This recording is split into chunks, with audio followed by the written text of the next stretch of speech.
Assalamualaikum warahmatullahi wabarakatuh. Alhamdulillah, wassalatu wassalamu ala rasulillah wa ala alihi wa sahbihi wa mawala, amma ba'd. Sama-sama kita hormati Bapak Kepala Madrasah, Bapak Hilal Najmi, beserta para Bapak Ibu Wakaman dan para guru, para ayah bunda wali siswa, wabil khusus guru kami Bapak Hidayat Nur Wahid. Tahun 99 sampai 2000 kami menjadi mahasiswa beliau di Pasar Sarjana UI sebelum beliau menjadi yang seperti sekarang ya. Ini mudah-mudahan saya masih diakui sebagai murid beliau. Izin Pak Najmi, saya mau cerita sedikit ya. Jadi Ramadan kemarin setelah 10 hari kami itu mendapat tugas di KBRI Tokyo Pak. Salah satu tempat kami namanya Masjid Indonesia Tokyo di MIT. Panitianya anak-anak muda. Setelah selesai acara saya ngobrol-ngobrol, dari mana? Dari Tangerang Selatan. Tangselnya mana? Serpong. Dulu sekolahnya di mana? Man Ici. Jadi tapi kami nggak terkejut Pak. Teman-teman isi mau begitu kan, sudah mengglobal teman-teman saja, sehingga kalau kemudian misalnya di universitas negeri seperti kita, saya kira itu yang biasa, bahkan yang global pun juga hal yang biasa. Maka ini menjadi satu dorongan untuk kita semua Bapak Ibu, kalau toh kemudian sekarang akan berkisah selama beberapa tahun ke depan, itu saya kira harapan ke depannya itu anak-anak kita akan mengglobal dan mungkin kisahnya lebih lama dan lebih jauh gitu. Dan yang kami temui di Jepang kemarin itu bukan 1-2 orang, karena panitianya ada beberapa anak, berapa teman panitia di sini, dia sebut angkatannya sampai berapa, ada 6 kalau nggak salah waktu itu ya. Dan itu tentu satu hal yang kita syukuri, karena apa? Karena itulah salah satu karakter di hasil anak didik kita di Mantice ini. Jadi kemana-mana mereka tidak jauh dari masjid. Alhamdulillah. Pak Uji, saya kira ini harus kasih apresiasi dulu. Baik sekalian, saya kira ini waktu kita akan manfaatkan, tidak usah panjang-panjang ya. Mohon izin Pak Hidayat, mungkin kami memberikan sedikit saja poin-poin dari ayat Al-Quran tentang siapa yang dimaksud dengan muslim yang unggul dan bagaimana cara kita mencapainya begitu. Kalau kita menggunakan rujukan atau term Al-Quran, ada banyak kata Bapak.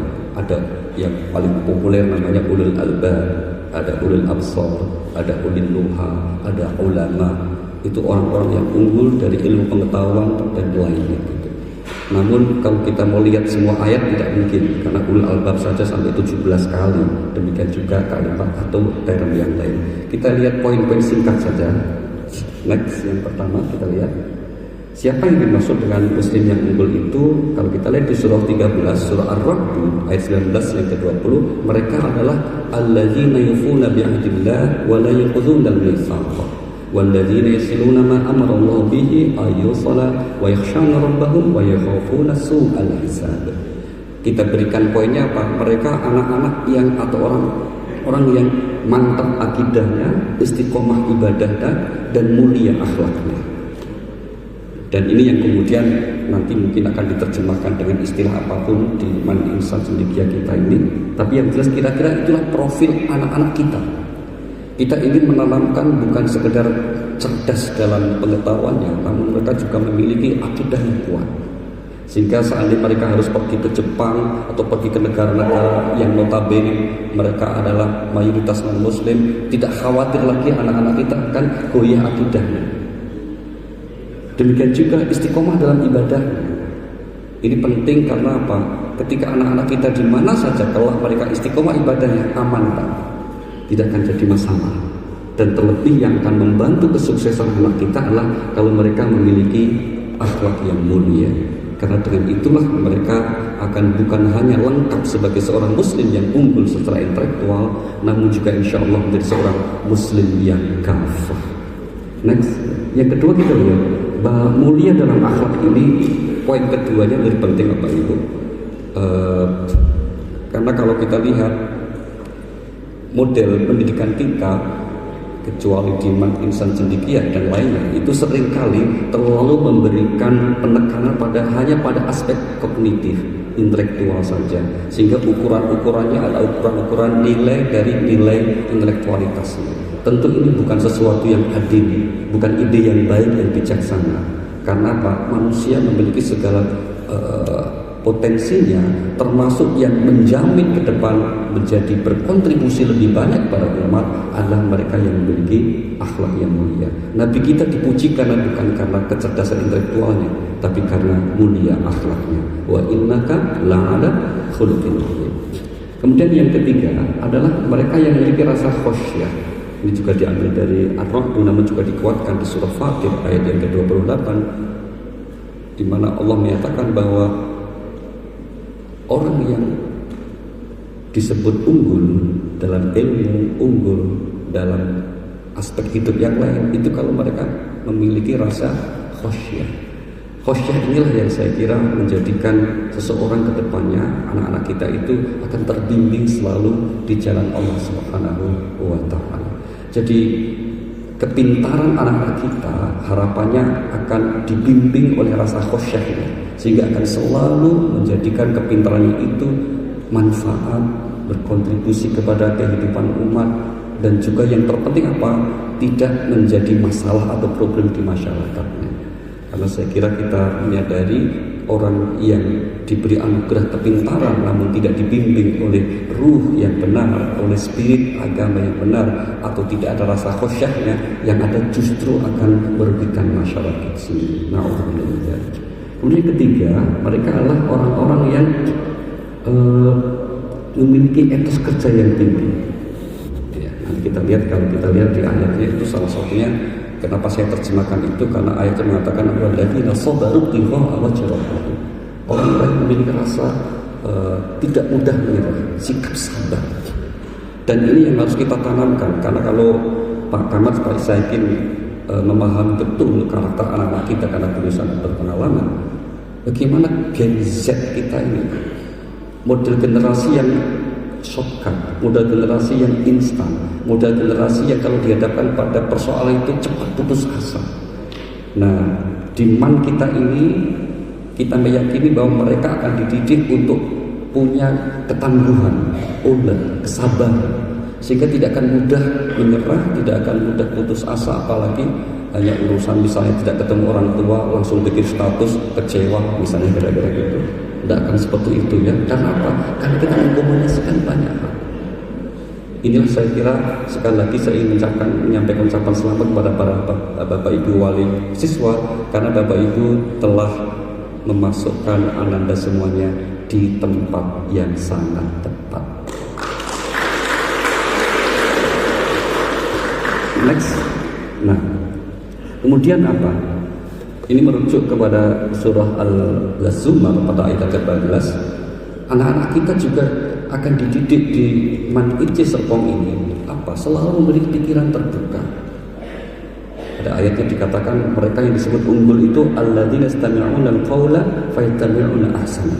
Mereka orang-orang yang suka mendengarkan pendapat yang banyak hal, suka belajar dengan siapapun. Maka anak kita belajar di mana-mana, tidak hanya di dalam negeri. Dengan siapa saja, dengan orang yang notabene non muslim mereka, tapi karena mereka di situ ada kebaikan yang bisa diraih, kan tidak masalah. Tidak kemudian menjadi seorang yang fanatik, hanya mau mengambil sumber pengetahuan dari satu kelompok misalnya, tapi mereka berpikiran terbuka dan kemudian punya kemampuan untuk mengikuti pendapat yang menurut mereka atau menurut agama membawa kemaslahatan. Inilah ciri muslim yang unggul, sehingga jauh dari sikap fanatisme buta. Saya katakan fanatisme buta itu yang buruk. Kalau fanatis itu bagus, fanatis dari kebenaran itu harus ditemukan. Tapi kalau buta itu masalah. Sehingga kemudian memiliki cara berpikir yang terbuka, bersedia mendengarkan, bersedia menerima ide dari manapun, dan kemudian punya kemampuan memilah dan memilih yang terbaik, itu ciri seorang muslim yang unggul. Dan kami sangat yakin hal ini telah dilakukan oleh Man Ice Serpong kita ini. Tepuk tangan dong.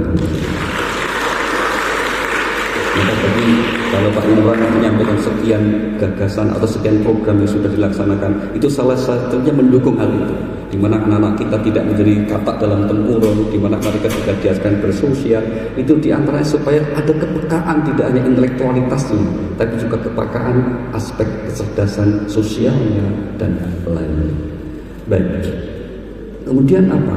Ini saya kira yang ciri yang masyhur sekali, karena ayatnya saya yakin ini anak-anak kita umumnya juga sudah hafal itu, yaitu apa? Yang cerdas secara spiritual dan intelektual. Alladzina yadhkurunallaha qiyaman wa qu'udan wa 'ala junubihim wa yatafakkaruna fi khalqis samawati wal ardh. Mereka anak-anak kita, maka ada program tahfidz, misalnya Pak Fahru Razi, kami kebetulan beberapa bulan Ramadan ya Pak ya, itu juga membersamai anak-anak kita di masjid, tahu persis ya bahwa mereka memang dibimbing untuk ke arah itu. Dan kami waktu itu saya kesankan bahwa anak-anak kita yang menghafal jangan diajarkan sekedar menghafal, karena menghafal bukan tujuan. Termasuk kalau anak-anak kita misalnya Bapak Ibu tidak menghafal, juga jangan berkecil hati, karena kemampuan menghafal itu adalah given, anugerah itu. Tapi yang terpenting apa? Komitmen mencintai Al-Quran, komitmen selalu membersamai Al-Quran, itu yang terpenting. Kalau dianugerahi hafal, alhamdulillah. Kalau seandainya tidak hafal, tidak masalah. Yang penting anak-anak kita didik agar mereka mencintai Al-Quran, entah dengan cara pendekatan seperti apa. Mungkin ada yang tidak hafal, tapi dia senang untuk menganalisa isi kandungannya, memahami makna tafsirnya. Ada yang seperti itu. Kemampuan nalarnya, kemampuan logikanya jalan, tapi kemampuan menghafalnya kurang. Ada yang punya kemampuan menghafalnya itu cepat. Jangankan baca sekian kali, baru dengar sekali langsung hafal. Ada. Dan tentu saja ini ya, kita sudah pahami semuanya kelebihan-kelebihan yang seperti itu. Maka mungkin sikap bijaksana kita terhadap anak kita tidak usah membandingkan antara anak kita. Misalnya kok temanmu hafal juz sama, kamu kok enggak? Temanmu hafal sekian juz, kamu kok enggak? Tidak usah begitu. Karena apa? Mereka akan punya kemampuan yang dianugerahkan oleh Allah Subhanahu wa taala masing-masing. Kullun ya'malu 'ala syakilati. Setiap anak diberikan potensi kelebihan oleh Allah masing-masing. Kenapa kok berbeda-beda? Jawaban Al-Qur'an, inna sa'yakum lasyatta. Karena sungguh mereka akan bekerja di bidang yang juga berbeda-beda, tidak akan sama bidangnya. Baik. Kemudian next ini poin yang berikutnya, inilah saya kira kata kunci yang tadi Pak Wakil sampaikan, juga Bapak dari komite, dan saya kira benar sekali ya. Benar bahwa apa? Bahwa kita tidak mungkin kerja sendirian. Tidak ada yang kami tahu Man IC ini sampai sekarang betul eksis, berkibar dan maju bukan karena Superman, tapi karena super team.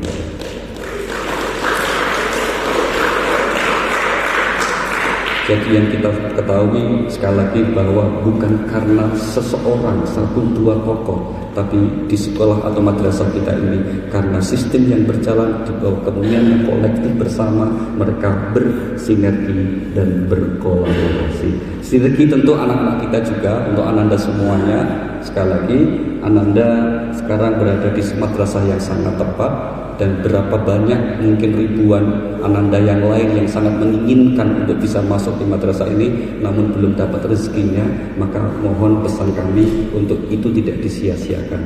Syukurilah dengan cara apa? Untuk bersungguh-sungguh mengikuti segala program yang telah dirancang dan disiapkan oleh madrasah kita ini. Tapi karena apa? Karena tadi itu setiap orang, setiap anak dianugerahi oleh Allah dengan kelebihan masing-masing. Next. Nah, bagi para orang tua, ini saya kira mungkin nanti bisa dicek. Ketika Bapak Ibu memasukkan ke madrasah kita di sini, niatkan itu sebagai bagian dari khidmah kita kepada agama. Jadi nilainya ibadah.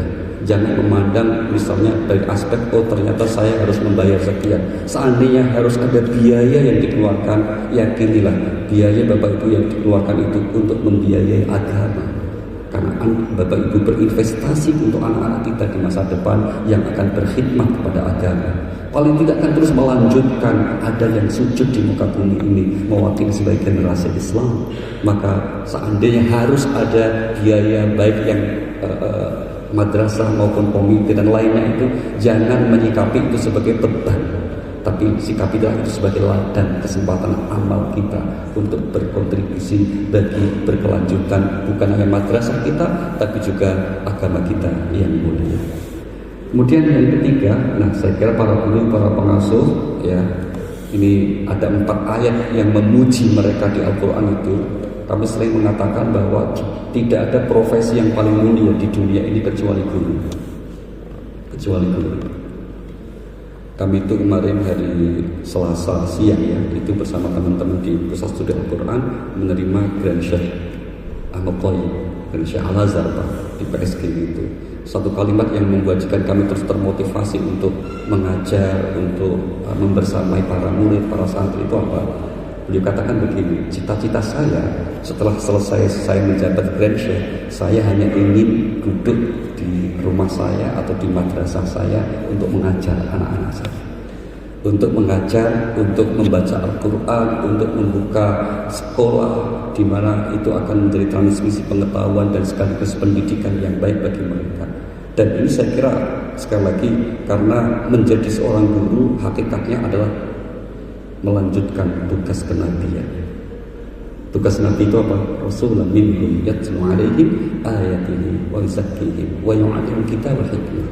Mereka adalah yang membacakan ayat, mengajarkan kitab dan as-sunnah, dan juga menyucikan jiwa mereka. Maka tidak ada atau di antara profesi yang paling mulia dalam kehidupan adalah menjadi seorang guru. Maka saya usul tadi betul Pak Komite Pak Imron ya, melibatkan para alumni apapun profesinya untuk kemudian diajak berkontribusi paling tidak dengan sharing dalam tanda petik, itu kan mengajar juga latar belakang pengetahuannya itu akan menjadi sangat baik, bukan hanya motivasi anak-anak kita, tapi juga menjadi amal solid bagi anak kita. Karena apa? Berarti sudah mau berkontribusi mengajarkan apa yang dimilikinya.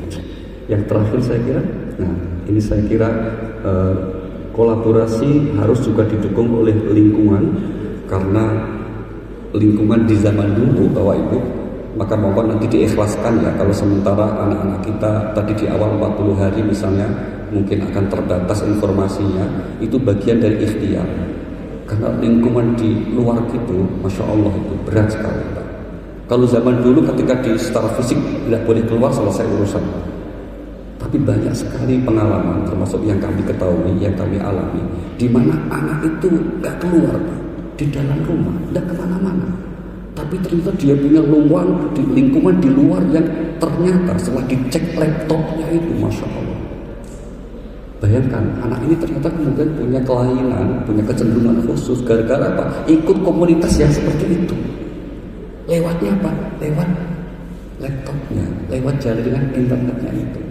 Maka artinya apa? Bapak Ibu mohon bekerja sama dengan madrasah, dengan lainnya agar apa? Agar kiranya anak-anak kita bukan hanya berhasil dan sukses, tapi yang terpenting juga nantinya setelah sukses berhasil itu apa? Bermanfaat untuk kehidupan masyarakat kita.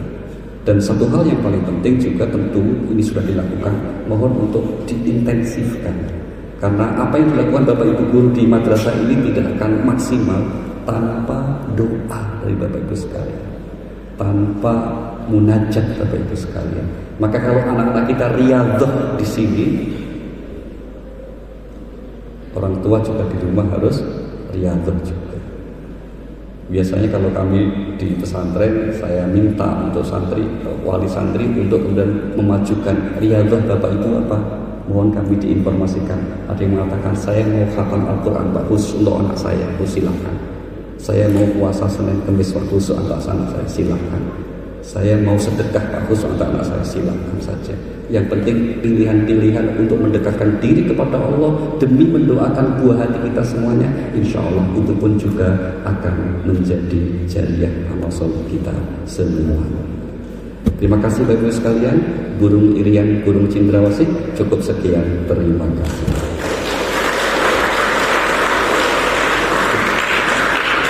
Kita akan berdoa bersama. Al-Fatihah. Bismillahirrahmanirrahim. Alhamdulillahirabbil alamin arrahmanir rahim maliki yaumiddin iyyaka na'budu wa iyyaka nasta'in ihdinas siratal mustaqim siratal ladzina an'amta 'alaihim ghairil maghdubi 'alaihim waladdallin. Amin. بالله من الشيطان الرجيم. بسم الله الرحمن الرحيم. اللهم صل وسلم وبارك على سيدنا محمد سيد الأولين والآخرين وسلم ورضي الله تبارك وتعالى عن كل صحابة رسول الله أجمعين. الحمد لله رب العالمين حمدا يوافي نعمه ويكافي مزيدا. يا ربنا لك الحمد كما ينبغي لجلال وعظيم سلطانك. اللهم صل على سيدنا محمد الفاتح لما أخلق والخاتم لما سبق ناصر الحق بالحق والهادي إلى صراطك المستقيم وعلى آله وصحبه حق قدره ومقداره العظيم. اللهم إنا فتحنا لك فتحا مبينا. اللهم يا فتاح يا حليم يا الله افتح علينا بفتوح العارفين. اللهم يا فتاح يا غفار يا الله افتح علينا أبواب مغفرتك. اللهم يا فتاح يا رحمن يا الله افتح علينا أبواب رحمتك. اللهم يا فتاح يا حكيم يا الله افتح علينا أبواب حكمتك. اللهم يا فتاح يا عليم يا الله افتح علينا أبواب علومك. اللهم يا فتاح يا رزاق يا الله افتح علينا أبواب أرزاقك. اللهم يا فتاح يا مالك الملك يا ذا الجلال والإكرام يا الله افتح علينا أبواب السماوات والأرض ما بينهما وإن لك المفاتح وأنت خير الفاتحين. اللهم يا فتاح يا نور يا الله افتح قلوبنا بنورك ونور القرآن. ربنا أتمم لنا نورنا واغفر لنا إنك على كل شيء قدير. ربنا هب لنا من أزواجنا وذرياتنا قرة أعين واجعلنا للمتقين إماما. ربنا آتنا في الدنيا حسنة وفي الآخرة حسنة وقنا عذاب النار. وصلى الله على سيدنا محمد وعلى آله وصحبه وسلم والحمد لله رب العالمين. السلام عليكم warahmatullahi wabarakatuh.